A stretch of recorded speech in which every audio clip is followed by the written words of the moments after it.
Dr. Stein, what would you say this place looked like when the Holy Spirit began to fall? Well, I think these two could tell a lot more than I could because they were here. Well, you researched it, so I thought you might Well, know. it was just a 2-block street. Azusa Street is a very short street near the City Hall.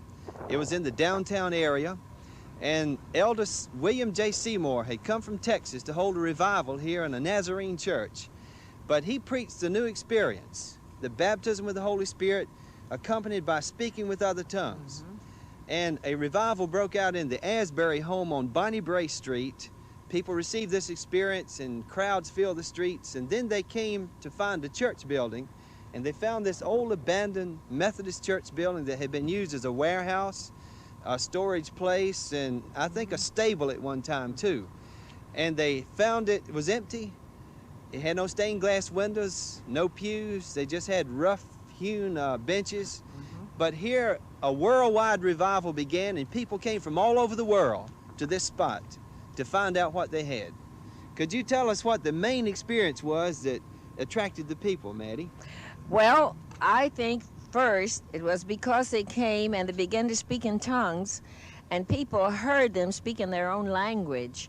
The Japanese, Chinese, and all the different nationalities, they heard them speak, and the gospel was preached to them. You mean they had not learned these languages? Oh, no, they had not learned, because the Spirit of God filled them, and they really knew what the people were talking about, and they too were saved. Now, you saw this and heard this with your own ears. I certainly did. Now, Dr. Stein, was this interracial, all different nationalities?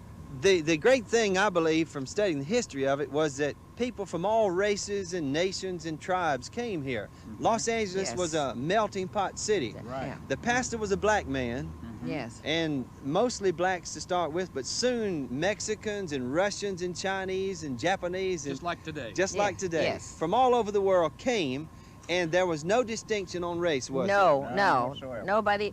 Oh, one thing that was so nice, nobody ever said, well, you're black or you're white, but we were just children of God, rejoicing and praising God for all of his love and all of his mercy and his kindness, for his healing. And that was what brought the people.